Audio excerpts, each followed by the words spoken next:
Está no ar! O mais tradicional podcast sobre corridas do Brasil. Os comentários e o debate sobre automobilismo de um jeito que você só ouve aqui.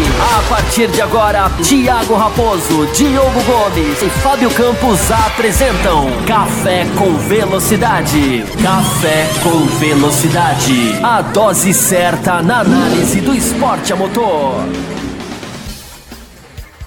Para você que nos ouve no cafécomvelocidade.com.br, estamos começando o quarto e último bloco da edição 595. No primeiro nós falamos sobre expectativas versus realidade, comparando pré-temporada com a primeira etapa do ano. No segundo bloco nós falamos de Mercedes, a nova regra do ponto extra, Bottas, Hamilton. No terceiro bloco nós falamos da Ferrari, ordem de equipe, Leclerc e Vettel, e também esbarramos nos estreantes e também no retorno de Robert Kubica.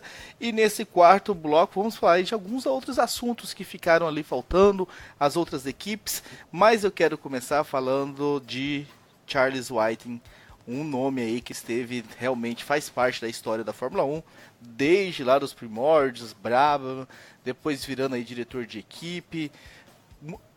Muitos acertos, alguns erros, né, algumas punições equivocadas e tudo, sempre esteve nesse comando aí nos últimos anos da Fórmula 1, mas com certeza é um nome, sabe, um cara que foi apaixonado por aquilo ali, viveu até, podemos falar, né, na realidade, até seus últimos dias envolvido com o círculo da Fórmula 1.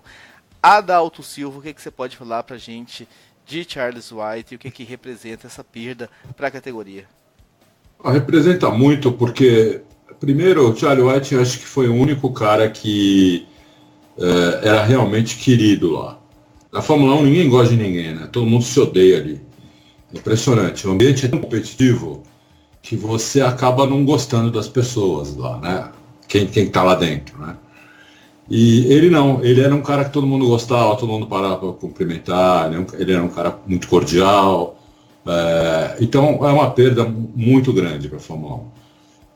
Fiquei bem chateado mesmo, e não vai ser fácil um substituto. Quando não der nenhum problema na largada, nada, vai ser tranquilo, mas com alguma coisa, o Charlie tinha um raciocínio muito rápido, porque ele tinha muita experiência, né? E os briefings dele eram muito bons também, muito que ele dava para os pilotos, né? Aquela reunião, briefings, não, daqui a pouco eu tomo bronca. Briefing é... Briefing é uma expressão do automobilismo. Briefing Aquela reunião que fazem com os pilotos antes, na sexta-feira, para explicar o que pode, o que não pode, qual zebra não pode passar, onde pode passar fora da pista, o que não pode fazer. Era muito claro, né? Falava assim, claro. Então, é uma pena. Eu não sabia que dava embolia pulmonar, assim, de uma hora para outra. Eu pensei que embolia pulmonar desse, o cara tivesse no hospital, com alguma coisa na veia, o cara nas últimas, sei lá, durante uma operação, mas o cara do nada teve uma embolia pulmonar, eu achei bem estranho mesmo. É isso. Fábio? Eu até tenho uma teoria aí para isso, Adalto, sobre o que pode ter causado. Porque eu sempre fico pensando, eu nunca transformo quem morre em santo. Perdão, eu não fiz isso com o Bianchi, não fiz isso com o Luciano do Vale. Acho que as pessoas têm os seus defeitos, as suas qualidades. Eu discordo de várias das coisas que o Charlie Whiting fez. A campanha pelo Halo, até essa questão do ponto para a melhor volta. Dizem que ele foi quem puxou isso. Enfim, aquela questão de quem viveu aquilo, tá mais tempo no automobilismo, de cortar os autódromos no meio, pós-morte do Ayrton Senna. Então, assim, discordar. Eu discordava de muita coisa do Charlie Whiting, mas discordar, é sempre bom falar isso, principalmente no Brasil hoje em dia, discordar não é desrespeitar. Lógico. O respeito pela figura do Charlie Whiting, eu acho que quem sou eu até para falar que tinha, o paddock inteiro tinha, e isso é muito interessante, porque como que esse cara não é, o Adalto falou, né, todo mundo gostava dele. Como que esse cara não é odiado é quase um feito, porque esse cara julga manobras, esse cara decide se o piloto vai receber ponto na carteira, esse cara decide se o cara foi legal ou não, se ele vai ter que passar pelo box, ou não sozinho, mas enfim, ele é o cara que por ele passa isso. E ele conseguiu, e o que mais me impressionou nesse final de semana, o que eu ouvi de gente falar sobre ele, eu nunca achei que eu fosse ver o Bernie Eccleston chorar. E eu vi o Bernie Eccleston chorar, a TV inglesa, não sei se vocês viram, foi lá entrevistar o Bernie, o Herbie Blush, coitado, a voz dele embargou no momento, mas é natural, esses caras eram todos muito amigos, né? Agora, eu não achei que eu fosse ver o Bernie Ecclestone chorar. E eu vi o Bernie Ecclestone chorar esse final de semana. E o que é uma dimensão de como esse diretor era... Não, tudo bem, ele ter afinidades com o Bernie Ecclestone e o Harry Blush, ok, mas com todos os pilotos é até impressionante, né? O respeito que todo mundo tinha por ele. Exatamente. Agora, não é, a teoria que eu tenho, o Adalto, para uma coisa tão assim, surpreendente, claro, todos nós podemos, né, não estar aqui daqui a 10 minutos e a gente sempre reflete sobre isso quando coisas assim acontecem. O nível de estresse que esse cara passava, e eu acho assim, ninguém morre de estresse, mas o estresse ele pode potencializar qualquer problema que você tem. Qualquer problema de saúde, o estresse potencializa.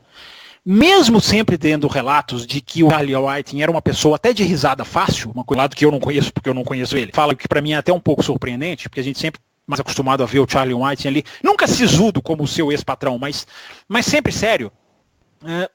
Mas eu fico pensando, mesmo todo mundo dizendo que ele é um cara que ria muito fácil, o nível de estresse que um cara desse tem é uma coisa absolutamente incalculável pra gente. Esse cara lida com 20 vidas todo final de semana, esse cara é responsável pela segurança, não só da Fórmula 1, mas pelos padrões de segurança da FIA. Esse cara, ele intercede em coisas do carro, ele muda carros de Fórmula 1. Então, o nível de estresse que esse cara é submetido é uma coisa, esse cara vai a todos os lugares, ele vai para pistas assim com meses de antecedência, não está tendo uma corrida de Fórmula 1, ele está viajando. Eu até noticiei uma vez no Twitter que eu falei, eu acho que a Fórmula 1 está se aproximando da Argentina, uma coisa que até depois não se confirmou. Raposo há de se lembrar disso. Por que eu tive eu fiz essa suposição? Porque o Charlie Whiting estava na Argentina inspecionando o autódromo, Oscar Galvez, né, que é o nome do autódromo da Argentina. Ou seja, esse cara, a menor com possibilidade de uma corrida de Fórmula 1, ele pegava o avião e ia. Então, assim, o estresse que esse cara era submetido, eu fico pensando, essa é a minha teoria, se isso não, né, na hora que o cara tem uma coisa ali que pode ser resolvível para uma pessoa normal, se isso não acaba levando a uma morte tão cedo, porque 66 anos hoje em dia, com os padrões hoje em dia, é muito cedo. Agora, o que passava na mão desse cara, esse cara viveu ali a morte do Bianchi, né? Quantas pessoas, como ele não pode ter se perguntado, né? Meu Deus, aquele trator ali, né? Poxa, o que será que passa na cabeça dele ver no Bianchi? Não estou falando que é culpa dele. Final de semana de Imola, era ele. Já ele. Não, numa 94, acho que ele ainda não era. Ele era diretor de prova em 94? Acho que ele assumiu. Acho que ele assumiu em 97, não? Acho que ele trabalha para a FIA. Acho que é 97 que ele assume. Ele passou a trabalhar para a FIA em 88, se eu não estou enganado, e em 97 ele assume assim, a responsabilidade de diretor técnico. E esse cara ditava regras para tudo quanto era esporte, né? Assim, então, ele vai ser. O Adalto falou da reposição, já vi gente da FIA falar, Adalto, que ele vai ser substituído por 3 pessoas. Ele é mais ou menos como o Bernie Ecclestone nisso aí, né? Assim, no caso dele é até mais sério ainda, porque o Bernie Ecclestone era ali comando, coisas que você pode errar. Na posição dele, como você bem citou, largada, safety car, bandeira vermelha, é uma posição muito mais difícil de errar, ele vai ser substituído, a ideia da FIA é que ele seja substituído por 3 pessoas, uma para cuidar do autódromo, uma para cuidar de largada, uma para cuidar disso, daquilo. Porque esse cara, ele conversava tanto com o presidente da FIA, Jean Todt, como com o fiscal de pista. Ou seja, ele era muito importante. Ele era a ligação assim, de todos os elementos que compõem uma corrida de Fórmula 1. Então, enfim, é só deixar registrado assim, discordei dele, continuo discordando de várias das medidas que ele deixou, mas tenho um respeito pela figura, claro que tenho um respeito pela figura enfim, não é porque morreu que vai virar santo, porque no dia que o Bernie Ecclestone já é santo, eu já não sei como é que tanta gente o considera santo com tanta coisa que ele fez, mas no dia que morreu eu tenho certeza que vai ser ovacionado como o herói do mundo da Fórmula 1, eu acho que não é, e não será depois que falecer, se é que ele vai falecer um dia, né, porque é capaz do Bernie Ecclestone enterrado. Que vai capaz dele enterrar nós 3. É capaz dele ver nós 3. Isso que eu ia falar. Enfim, mas o vai enterrar todo mundo, meu. O Charlie Whiting foi muito bonito, né, Adalto? Ver todo mundo se reunir no grid, fazer aquela placa Thank you, Charlie, né? Assim, foi muito bonito, assim, no dia que ele morreu, na hora que eu recebi a notícia, era um dia à noite, na quarta à noite, enfim. A primeira coisa que eu coloquei no Twitter é que a Fórmula 1 homenageia um dos seus funcionários mais dedicados, se é que ele não era o mais dedicado de todos.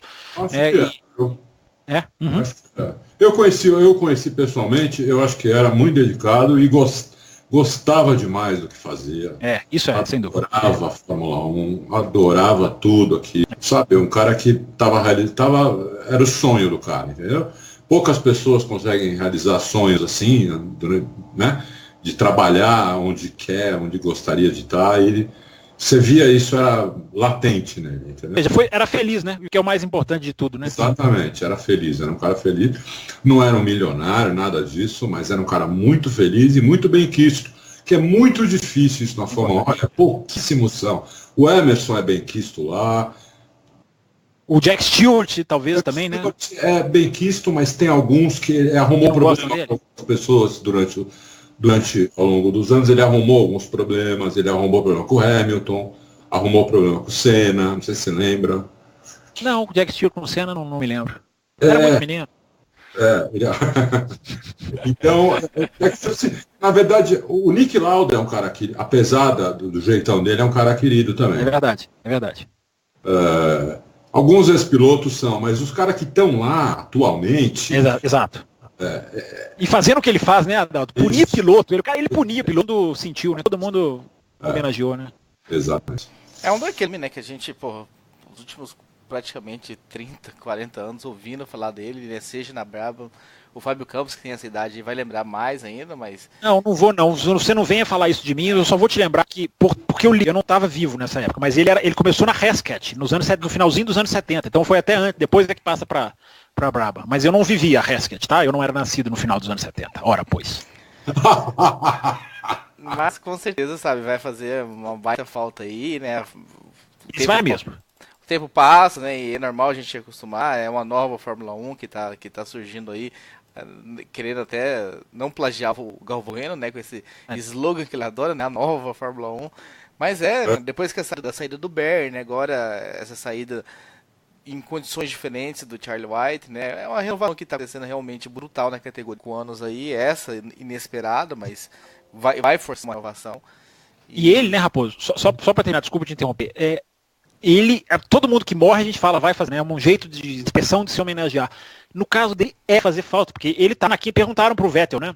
Não, gente, eu fui andando com ele ontem, a gente andou até a curva 1 e 2, ou seja, ele estava ali horas antes dele morrer, ele estava ali, né, até o presidente da FIA, falava com todo mundo, uma carga de estresse que o cara tinha, enfim, esse realmente vai fazer falta, por isso que ele vai ser substituído, a previsão é por 3 pessoas. Mas desculpa, Raposo, ter te interrompido. Você tá tão caladinho hoje, eu ainda faço essa indelicadeza com você. Pois é. É isso mesmo, só lamentando aí, homenageando ele aqui, né, no café. Tio, pra eu me livrar dessa interrupção que eu fiz, você é o Charlie White. Então, vamos já cortar bruscamente o assunto aqui, que ninguém fique chateado comigo, mas nós temos alguns pontos pra gente fechar aqui sobre esse programa, aliás, sobre a Fórmula 1, né, temos algumas equipes ainda pra gente comentar, algumas perguntas que chegaram aqui sobre outros assuntos que querem saber, e a gente falou que ia falar mais sobre isso lá no primeiro bloco, que é Red Bull e Honda. Nós esbarramos nesse assunto no primeiro bloco, esbarramos no terceiro bloco também, quando você fez a comparação de Verstappen com Gasly, mas você se mostrou bem pé atrás com o resultado, com esse pódio aí na Austrália, por se tratar de Austrália. Queria te ouvir primeiro sobre essa parceria aí, se você está tão pessimista realmente com os resultados e com o que pode mostrar essa Red Bull e essa Honda ao longo da temporada. Você está falando eu ou Adalto? Você. Mas é porque esse pessimismo aí eu não demonstrei, não. Eu só fiz a ressalva da pista não ser tão termômetro. Eu li essa sua ressalva como um pessimismo. Não, de maneira nenhuma. Eu acho assim, na pior das hipóteses, eu acho que o Grande Prêmio da Austrália mostrou que a Red Bull não errou em dispensar a Renault, porque alguém até pode falar, se fosse a Renault, às vezes chegava em segundo, até poderia ser o caso, vamos supor que seja verdade, embora nunca a gente vá saber. Mas o potencial de crescimento com a Honda é muito maior, porque é um motor que vai ser feito com o carro, para o carro, em conversas, você não vai receber um motor que não foi feito para você, como era o caso da Renault. Ou seja, para ter essa prioridade, e estando no nível que eles estão andando, para mim já comprova de que pelo menos errar, eles não erraram.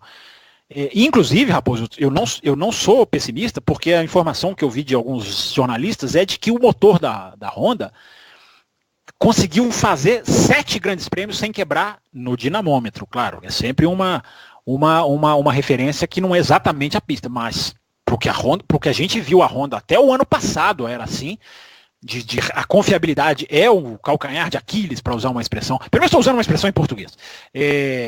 Da Honda, conseguir fazer já no dinamômetro 7 grandes prêmios, tem muita gente falando, olha, a confiabilidade desse motor, ela é top. Não sei se maior do que Mercedes ou Ferrari, mas enfim, talvez até maior do que a Ferrari, pela informação que o Adalto até trouxe no primeiro bloco. Então, Raposo, eu não estou pessimista não, eu só não acho que a Austrália é parâmetro, mas aí eu vou até me contradizer, porque o Bahrein agora, teoricamente, é um parâmetro, é um super parâmetro. Mas, na prática, o que a Honda fez lá o ano passado, quando ainda não era essa coisa toda, foi a melhor atuação da Honda no ano. Bahrein, que foi aquele quarto lugar do Pierre Gasly com a Toro Rosso. Então é até uma contradição, né? Porque o Bahrein, em que a Honda ainda não era isso tudo, já foi muito bem. Enfim, nós vamos ter uma boa prova do que eles são capazes, mas eu não estou pessimista não, principalmente que eu falei, Raposo, assim, eles vão trabalhar com a Red Bull, já estão trabalhando, eu tenho aqui no final do ano passado, que o Chris Horner virou a Honda e falou assim, façam o que vocês têm que fazer, foquem em potência, a gente dá um jeito no carro, que era o contrário da McLaren, né, que mandava, é aquele conceito de traseira zero, né, o size zero, né, que eles falam em inglês, né, Adalto? Então a McLaren exigia um monte de coisa, não, precisamos de refrigeração aqui, eu quero aerodinâmica assim. A Red Bull deu uma carta branca, olha, façam o melhor motor que vocês quiserem, que vocês puderem, a gente dá um jeito aqui no carro. E eles têm Adrian Newey, né, Adalto? Então eu acho que dar um jeito com o carro não é tão difícil para eles, né? Então, eles têm Adrian Newey e eles têm a equipe B, que a Honda destruiu 350 motores lá. 350. Como é enfático esse Adalto, né? 350 foi bonito. Então, é difícil hoje em dia você ter essa possibilidade, né? De você ter uma equipe B e você usa para testar as coisas lá. Depois, quando as coisas já estão melhores, você vai na equipe A. É uma coisa que a Ferrari tem. A Mercedes, eu não diria que tem, né? Apesar do pessoal falar um pouco aí da Racing Point, não é uma equipe B da Mercedes. E a Red Bull tem, né? As outras não tem.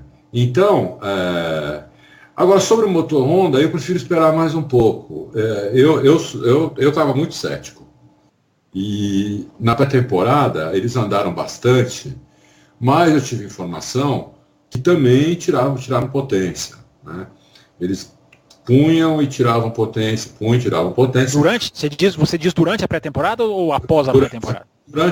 Durante a pré-temporada. E aí tinha 20 cavalos no bolso ali no software. E eles não queriam colocar, descobriram e colocaram na Toro Rosso no penúltimo dia. Colocaram na Toro Rosso isso, para ver se aguentava. Aguentou. E colocaram no último dia na Red Bull. Mas a Red Bull nem andou na última batida do Gasly, né? Ela não andou. Exatamente, acho que 20 voltas, então não deu para. Mas eu tenho quase certeza, né? Não tenho essa informação, mas aí é um feeling meu, que esses 20 cavalos estão no carro, entendeu? Que eles tinham no bolso. Porque foi bem o motor, foi bem na Austrália, que é uma pista que precisa de torque. Então, no mínimo, torque eles têm. E como você falou, tem o Adrian Newey para fazer o carro. O carro provavelmente é o melhor carro da Fórmula 1 de novo, né? Então, com um motor que não seja ruim, eles vão meio que disputar, como disputaram essa primeira, né? O Verstappen largou entre as duas Ferraris e chegou na frente das duas Ferraris. Tudo bem, as Ferraris tiveram problema, mas tá ali. Se as Ferrari não tivessem problema, ele ia chegar... Ele pressionou o Hamilton, né, Adalto? Ele pressionou o Hamilton, boa parte da prova. Exatamente, chegou a pressionar o Hamilton. Não ia passar nem se a corrida tivesse até agora, porque... Olha, Max Verstappen, não ia, porque ali, na Austrália, para você passar um piloto como o Hamilton, como o Verstappen, você precisa estar 1,5 segundos mais rápido. Então você não passa. Não. Tem muita defesa ali, né? Tanto na reta do box, quanto na reta logo depois do box, tem muita defesa ali. Você viu que o Gasly ficou embutido lá no Kvyat. E no Kvyat não tinha, o Kvyat ia por dentro, acabou. O Gasly não conseguia pôr por fora, entendeu? Então é difícil, não ia passar. Mas foi muito bem, foi melhor do que eu esperava. não tenho dúvida. Mas eu prefiro esperar mais um pouco, pelo menos mais umas 2 corridas, para falar, pô, realmente... Mas não é o desastre, né, Odal? Talvez isso seja a melhor notícia, né? Para quem foi um desastre há poucos anos atrás, né? Ah, sim, não. Tá longe de ser um desastre. Eu ainda não estou convencido de que a troca foi boa, mas eu acho que eu vou ficar convencido. Eu acho que eu vou ficar. Eu ainda não estou, mas acho que eu vou ficar. É isso. E é muito bom, né, ver o Verstappen ter nessas condições. Seria um pecado ver um piloto, como a gente comentou no bloco anterior, um pecado ver um Russell se arrastando lá atrás com uma Williams, ter que ver um Verstappen também brigando para passar para Q3 e tal. Então, talvez já seja um pecado ver o Ricardo na Renault, né? Tomara que não, eu acho que essa prova foi mal, mas eu acho até que a perspectiva é melhor do que o que foi agora, mas né, teve alguém aqui falou no Auto Racing, eu até me perdi o nome dele aqui, mas teve alguém que até falou, né? Parece que o Ricardo sai um pouco dos holofotes, né? E Sai. Não só porque foi para uma equipe mais fraca, mas porque também o companheiro de equipe dele era o Verstappen, né, meu? Então, você fala em Verstappen e Ricardo. Muita gente considerando a melhor dupla da Fórmula 1. Inclusive eu. Eu considerava, eu também. Para mim a Red Bull tinha disparado a melhor dupla. Então... Agora eu acho que a Renault talvez tenha a melhor dupla. O que você acha? Quem que você acha que tem a melhor dupla hoje? Apesar do Bottas ter agora talvez elevado o nível, né? Mas em 2019, entre as duas eu acho que a Renault tem. Eu gosto muito do Hulk. Pode ser. Eu gosto muito do Hulk. Gosto muito do Ricardo como piloto e como pessoa também, e gosto muito do Hulk. Então, talvez eles sejam a melhor dupla. O Hulk é um cara, né, que nem aquele antigo que, demorou 200 corridas para ganhar uma. Como é que ele chamava? Jean Alesi. Não, outro, antes dele. Antes do Alesi? Aí você já tá pegando... A Alesi já é a minha infância. Puta, aquele cara famoso por ser azarado. Velho. Não é o Chris Amon que nunca ganhou uma corrida, né? Mas era famoso pelo azar. O Panis também. O Panis eu acho que não chegou a ocupar esse espaço de destaque, não, né? O Panis ganhou teve uma vitória em Mônaco em 96, também de surpresa, mas eu não acho que é o Panis que ele tá falando, não. Ele tá falando que é antes do Alesi? Antes do Alesi? Antes do Alesi. Eu acho que é o Chris Amon ou é um outro, não tenho certeza, mas pode ser o Chris Amon. O pessoal que eu vi vai saber. E é isso, eu acho que a dupla é muito boa mesmo. Mas é um azarado, coitado, né? Puta cara azarado. Só deixar registrado, o Hülkenberg é provavelmente o piloto mais beneficiado pela nova regra que equaliza os pesos dos pilotos, porque ele sempre foi muito alto, muito pesado. Essa que é uma das regras mais positivas de 2019, que é você não poder mais compensar o peso do piloto com lastro em qualquer lugar do carro, não, agora é ali no cockpit, ou seja, os pilotos podem ser mais pesados, que eles vão ter equalizado, ele vai fazer diferença. Eu acho que o Hülkenberg, olha o ano do Hülkenberg, hein? Pode ser um ano que eu não vou me surpreender se ele derrotar o Ricardo, muito por causa, não só da qualidade dele, que eu sempre apostei, mas por essa regra que atenua uma desvantagem que ele sempre teve. Sempre teve, é verdade. Muito bem lembrado, é verdade. Ele provavelmente é o piloto mais beneficiado por essa regra, que é uma regra super justa. Então, concordo. Essa regra é muito boa. Dá mais valor ao braço e menos ao peso, pelo amor de Deus. É muito boa essa regra. Já que você puxou o assunto de regras, né, o Cesarino e o Dutra quer saber de você da efetividade das novas regras de 2019. Mas antes de você responder, eu quero trazer uma curiosidade aqui. Não sei se... É que eu percebi... É uma coisa que eu olho sempre todo início de temporada. Eu sei que você não gostava, mas você adotou também, Fábio Campos. Olhar para as cores das câmeras em cima do carro para saber se é o primeiro ou se é o segundo piloto. Com o Halo eu passei a ser obrigado, né? Diferenciar. Mas por que você tá lembrando disso? Porque tem duas inversões de lógica na minha lógica. Uma é na Renault, que eu achei que o Hulk, por estar lá há muito tempo, meio que teria, né, a câmera preta, mas não é o que acontece, a preta foi por Ricardo. Você quer dizer que a câmera preta é privilégio, então, é pro melhor, sim, digamos assim. Sim, porque é pro Hamilton na Mercedes, é pro Vettel, é pro Verstappen. Se você for pegar as outras equipes, você vai ver que a câmera preta é teoricamente o melhor.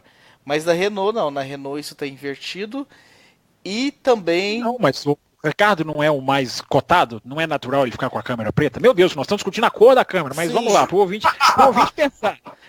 Mas o Ricardo não é natural ele pegar Cara, a câmera mas preta, por ou ele não? chegar na equipe, eu achei que ele teria que conquistar a câmera preta. Tipo, esse primeiro ano você fica com a amarela aí. E Como aí. se isso fizesse alguma diferença. Olha aqui, você fica com a amarela aí, não reclame, que a gente rescinde o seu contrato. Muito legal esse papo, porque eu nem sabia desse lance. Nunca. Não, mas isso é legal, tô brincando, mas é legal essa curiosidade que o Cara, Raposo olha que tem a acompanha. câmera em cima do carro. A câmera preta, geralmente, tá com o primeiro piloto. É na Mercedes é do Hamilton, na Ferrari é do Vettel, na Red Bull é do Verstappen. Alonso era preto, a né? do- Alonso era... É do Sérgio Pérez na Race Raposo Point. tem essa teoria aí, pois é, o Raposo tem essa teoria aí, Adalto, mas enfim, eu não concordo muito com ela não, mas... E outro, mas, lugar que tá invertido é, na minha lógica, obviamente, né, de definir quem é primeiro e segundo piloto. Você vai falar que o piloto que fica à esquerda, eu vou embora, se você falar que o piloto que fica à esquerda no box ou que fica à direita. Não, é mais uma equipe que a câmera tá trocada, na minha opinião. É na Williams. Pra quem você daria a câmera preta na Williams? Pro George Russell, ora, não? Tá com Lógico. o Russell, mas eu achei que por ser dois estreantes chegando na equipe, eu achei que a equipe daria a primazia da câmera preta pro Kubica, mas na minha lógica falhou. Então a Renault, Essa sua lógica é tão maluca que eu vou te falar que o Kvyat já correu na Toro Rosso com a câmera preta o ano inteiro e já correu com a câmera branca, amarela o ano inteiro, e esse ano ele tá com a preta de novo, ele voltou. sim, Mas essa teoria sua não é de primeiro piloto, Cara, eu não mas sei qual é o esse- critério. Mas esse ano, Kvyat é o bom. A equipe tem que definir qual dos dois é o primeiro piloto. Deram pro Kvyat, que já tem experiência ali. O Albon tá chegando. Pelo Ricardo tá chegando na equipe, eu achei que o Hulk ficaria com a primazia de teia preta.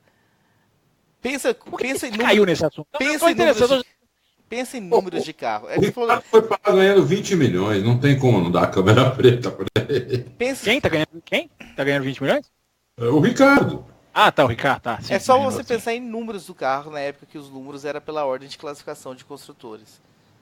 Se o cara que chegava novo assim, era difícil o cara chegar novo e pegar o número ímpar. Geralmente ele ficava com o número par. Naquela época que tinha essa numeração. Mas enfim, era só uma curiosidade. Eu acho que a gente devia criar um quadro no café chamado Curiosidades de Thiago Raposo. Porque são curiosidades interessantes. Eu nunca tinha, essa do número eu nunca tinha pensado. Essa da câmera nós já discutimos aqui. Mas a do número eu nunca tinha pensado nisso. O piloto que pegava o menor número era então o mais, digamos... Era o piloto primeiro número piloto, era o primeiro piloto da equipe. Pode pegar Mas aí. vamos lá. E isso menor falhou. número. E sabe onde que isso falhou? E que talvez tenha sido um tiro mortal. Quando o Alonso chega na Ferrari, ele meio que exige o número ímpar do Felipe Massa, com a desculpa de que era o número da sorte dele. Acho que era o 7. E aí o Massa tem que ceder o número ímpar pro Alonso, quando o Alonso chega na Ferrari.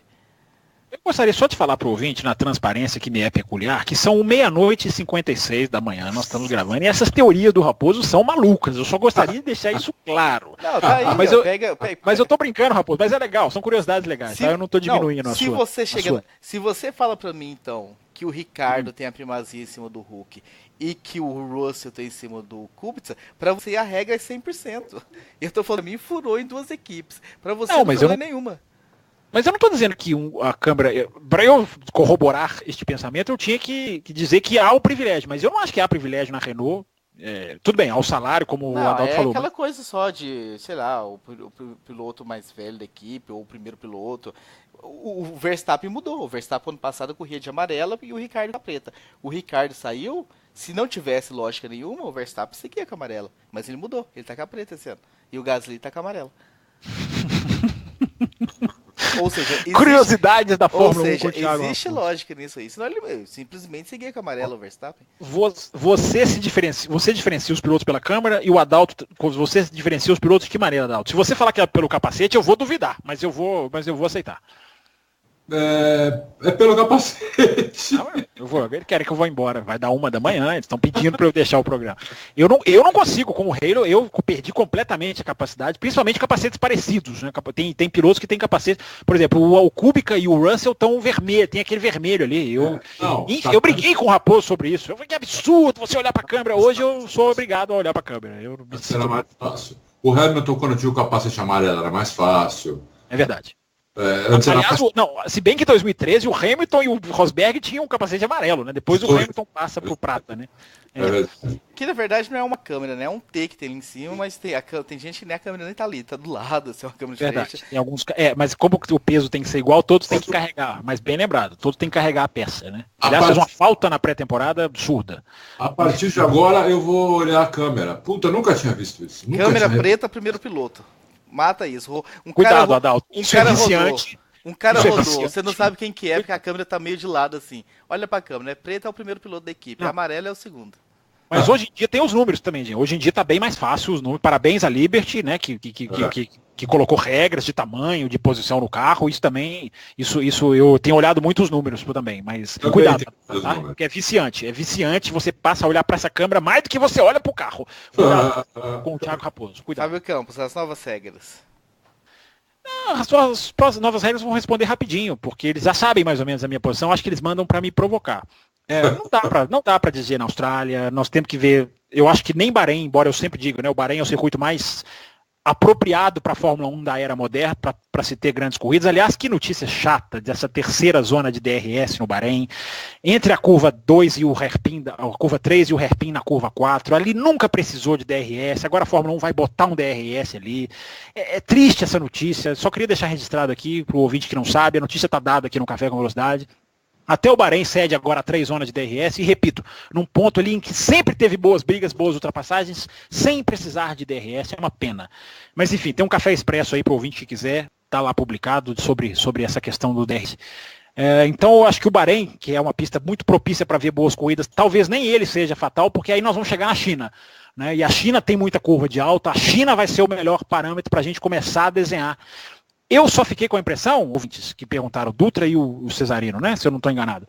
Sim. Eu fiquei com uma sensação muito de feeling de que os carros estão seguindo os outros mais perto, mas não levem opinião, porque eu repito, é uma leve impressão que eu tive da Austrália, não sei se os meus 2 colegas de também tiveram essa impressão, mas não tem, tecnicamente, a Austrália não dá base, gente. Desculpem, mas a Austrália não dá base do carro ter uma curva de alta para ver se ele está seguindo, se a turbulência não está afetando. A primeira curva de alta que nós vamos ter, de verdade, é na China. Então, apesar de ter uma no Bahrein ali, que pode ser considerada, mas é uma só, enfim. Então, é muito cedo para cravar as novas regras, mas que elas são na direção correta, elas são. Mas eu gravei no Café Expresso, elas correm o risco de ser aniquiladas por esse super DRS, que eu temo vá deixar ultrapassagens absolutamente sem graça em determinadas pistas, em determinados locais. No Bahrein não precisava dessa terceira zona, porque pois é. Aquela zona na reta, ela é bem grande já. Exato, muito grande. E tem a reta oposta ali que já tinha, enfim, eu sinceramente, eu não sou a favor disso. Aquela reta oposta eu não colocaria, ele não faz tanto efeito ali, porque ele sai numa curva muito devagar, aquela curva para a esquerda em descida, assim, né? Ele sai muito devagar. Curva média, né? Acho que é uma curva... Porque tem a outra reta, que é a última reta antes da reta principal, né? Ali parece que vai ser o único lugar sem zona de DRS, né? Exatamente. Eu colocaria ali e na reta só. Na reta principal. Mas tudo bem, vamos ver o que vai acontecer, né? Pelo menos o nego não vai ficar reclamando que não tem ultrapassagem. Eu só espero que calculem, que eu discordava do Charlie White, eu só especulem essa zona de DRS, como você mesmo falou. A zona na reta principal, ela pode ser encurtada. Eu até sugeri no Café Expresso. A FIA tem tecnologia para até variar a abertura de asa. Olha, nessa reta abre mais, nessa reta abre menos. Por exemplo, na Austrália podia abrir mais, na reta da Hungria pode abrir mais. Em outras, o principal, por exemplo, é a China. O retão da China é um festival de ultrapassagens artificiais. Então isso tem que ser calculado, isso tem que ser melhor trabalhado, porque eu sinceramente, eu quero ver ultrapassagens, não troca de posição. Há uma grande diferença entre troca de posição e ultrapassagem. E como a gente citou aqui, o Adalto concordou, esse hairpin ali da curva 4 no Bahrein, a gente teve aquela briga épica do Rosberg com Hamilton em 2014. Ali não tinha DRS nessa curva, nunca teve, vai ter só agora. A gente já teve brigas maravilhosas no Bahrein. Uma do Heidfeld com o Alonso na McLaren em 2007. Eu me lembro muito bem, ultrapassagem belíssima por fora do Heidfeld, em cima do Alonso. Enfim, não precisava. Diga. Você falou do Nico com o Hamilton, na mesma que ele jogou o Hamilton para fora da pista, ele jogou o Alonso também para fora da pista ali uma vez com a Ferrari. Ah, tá. Em outra, você fala nessa de 2014 ou em outra corrida? Não, em outra corrida. Acho que foi quando o Alonso estava na Ferrari, acho que foi em 2012. Não, porque em 2014 o Alonso estava na Ferrari. Estava na Ferrari, é verdade. É o primeiro ano da era Turbo, mas o Alonso ainda faça aquele ano para depois pular para a McLaren. Do Bahrein 2014, Adalto, eu falo sem o menor pudor, que é o melhor grande prêmio de Fórmula 1 que eu vi na minha vida. Aquela briga do Rosberg, teve briga o pelotão inteiro, todas as voltas tem ultrapassagens belíssimas. A gente já fez como quadro corridas históricas aqui, quando a gente tinha esse quadro. Se você ouvinte não viu, procure e veja. O grande prêmio do Bahrein de 2014, para não falar que, né, saudosista, não, 2014. Para mim foi a melhor corrida que eu já vi em termos de ultrapassagem. Não simbolicamente, título mundial, é claro que não, mas em termos de ultrapassagens foi um espetáculo aquela corrida. Foi um espetáculo aquela corrida. A melhor corrida aqui é o 6, mas essa do Bahrein... Até porque essa tem o título mundial, né? A do pneu estourado, né? Nossa, se não me engano, foi... Não sei, o Adalto, acho que essa corrida passou. Eu não vi, não. Porque essa corrida foi épica. Aliás, fica até o elogio para o Sport TV, eu que sou muito crítico, né? As transmissões nacionais, fica o elogio para o Sport TV de ter feito essa série de túnel do tempo, que é legal ver corridas antigas, é legal você ver a Fórmula 1 de outros tempos, está no arquivo, ficou tantos anos lá tomando poeira. Antes tarde, vale o elogio pela... Eu acompanhei pouquíssimas, mas vale o elogio pela iniciativa. Uma pergunta, o que vocês acharam do... Vocês viram pelo Sport TV alguma coisa? O que vocês acharam do Jafone? Cara, eu gostei. Raposo, você, eu não assisti, você. Eu gostei. Eu acho que tava mais... Eu achei ele até muito mais descontraído do que ele era na Band, no Band Esportes, comentando a Indy. Que ele era sempre muito... Você achava ele engessado comentando na Indy, a Band?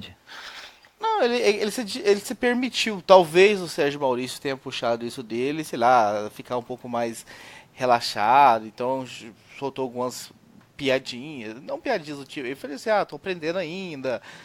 Essa coisa, tipo... Não querendo chegar como o sabichão e tal, teve humildade de alguns pontos, falar assim, não, aqui foi um erro de principiante, né? Ele falou alguma coisa lá que ele achou que daria para dar 2 voltas, por exemplo, no Q3 o Hamilton, e aí ele percebeu que não e tal. Mas você quer dizer que foi leve, então, não foi engessado, não foi robótico. Exatamente, foi leve, ele estava descontraído, até muito mais descontraído do que era na Indy, por exemplo. Na Indy era muito sério, uma postura muito séria, ia lá e falava o que tinha que falar. Ele e o Ricardo Maurício fizeram um bate-bola interessante, eu gostei. E você gostou, Adalto? Eu gosto muito do Felipe Jafone, e na Indy ele era, assim, disparado o melhor comentarista. Mas uma compreensão técnica na Fórmula 1 não posso dizer porque eu não vi, mas na Indy ele tinha uma compreensão muito, muito interessante, né? Muito boa. Muito interessante. A Fórmula 1 ele tá bem cru ainda.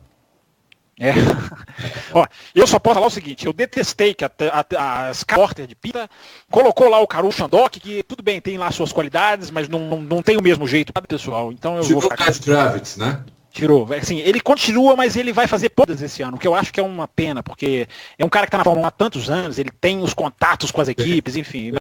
Mas ele quase saiu, né? Repórteres da Inglaterra dizem que ele... Repórteres não. Gente que cobre televisão, assim, que faz blogs sobre televisão, que escreve sobre transmissões, gente diz que ele quase saiu, ele não foi. A Sky fez uma chamada nova, assim, o Raposo, não sei se também. O Raposo estava viajando, não sei se viu. Passou muito tempo viajando. Fizeram uma imagem que assim, vai evoluindo a Fórmula 1 e cada repórter vai passando. Não tinha o Ted Kravitz, ou seja, aquilo ali gerou um burburinho. E parece que houve conversas, reverteram uma decisão de que ele ia sair, ele fica, mas ele não fica em todas as corridas. Enfim, então, eu não...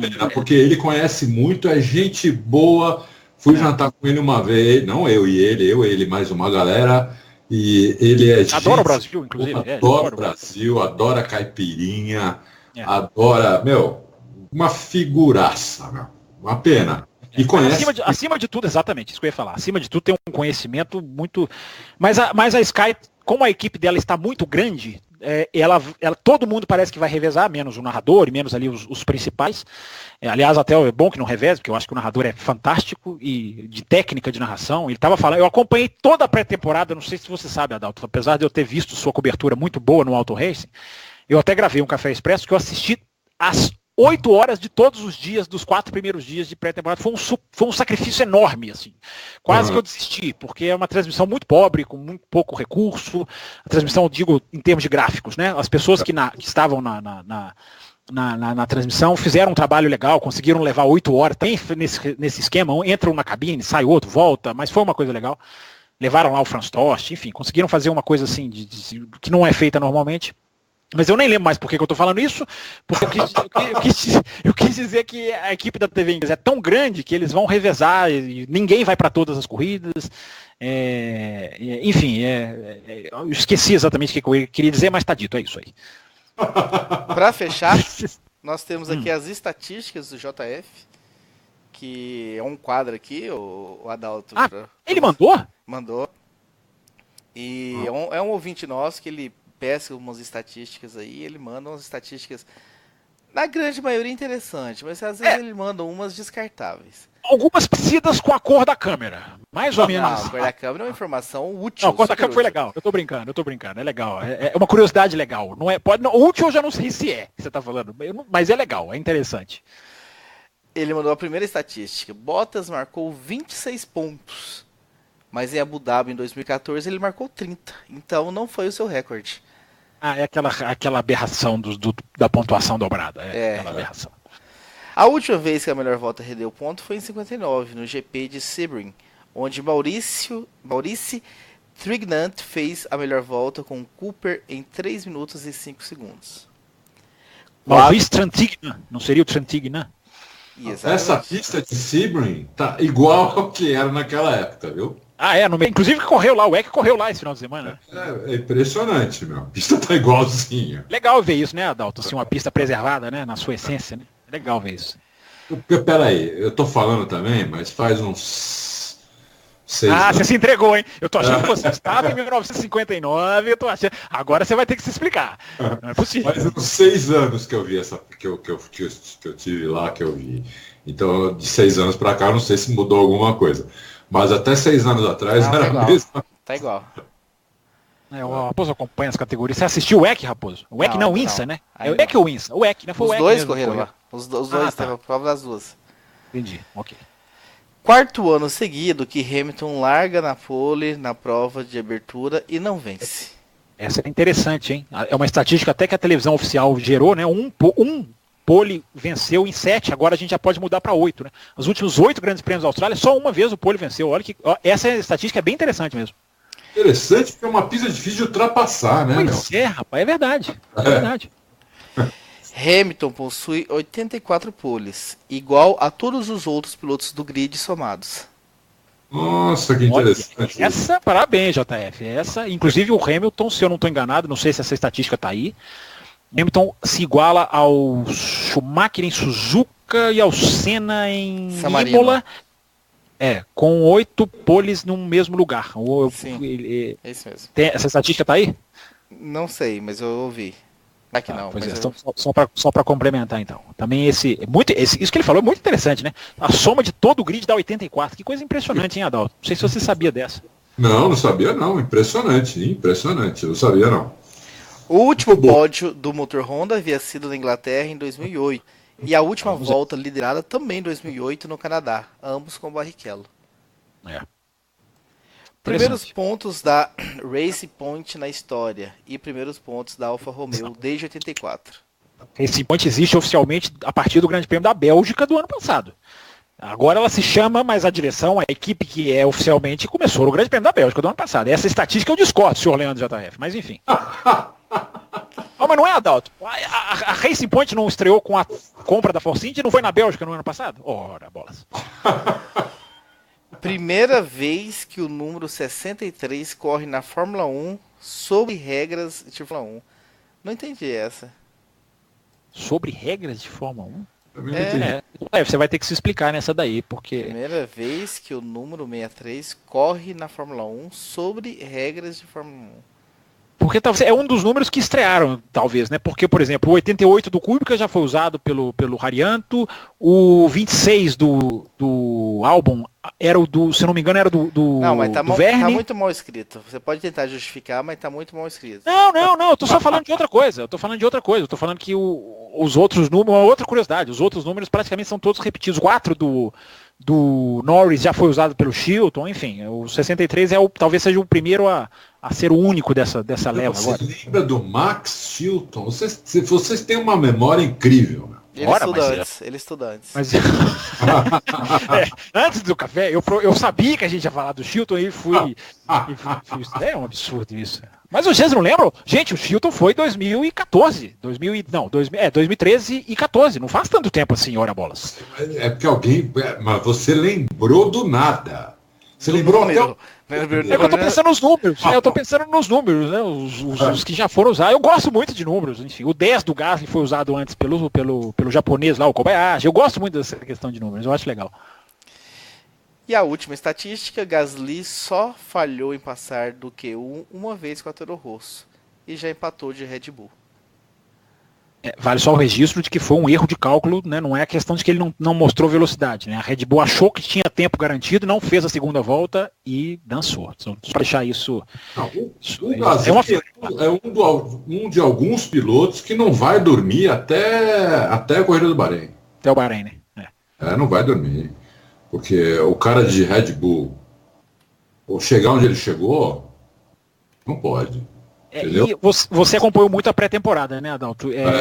Fala-se que aquele final de pré-temporada dele não ficou legal dentro da Red Bull, né? As duas batidas, uma impediu a equipe até de andar no dia seguinte, a informação que tem é de que a coisa ali já estava um pouco... E o Helmut Marko vocês conhecem, o cara solta os cachorros, você não precisa fazer nem a primeira, se ameaçar fazer a primeira, você solta o cachorro.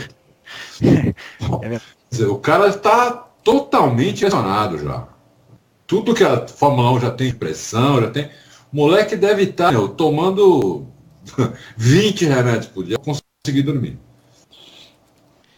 Então é isso, meus caros. Chegamos ao fim do quarto e último bloco, agradecendo mais uma vez o Adalto e todo aí os leitores e agora ouvintes também, né, lá do Auto Race, que colaboraram bastante, enviando perguntas. Verdade. Quem a gente não citou aqui, desculpem, porque não dá para citar todo mundo. O Adalto maldosamente ainda gritou durante o intervalo do programa, aperta F5! Ou seja, o número de comentários aumentou ainda mais, então, mas a gente citou vários aqui. Obrigado mesmo para a galera do Auto Racing aí que segue o Adalto aí, que nos dá o prazer de estar vindo no Café Curiosidade. Espero que continuem, né? Fiquem ligados com a gente também.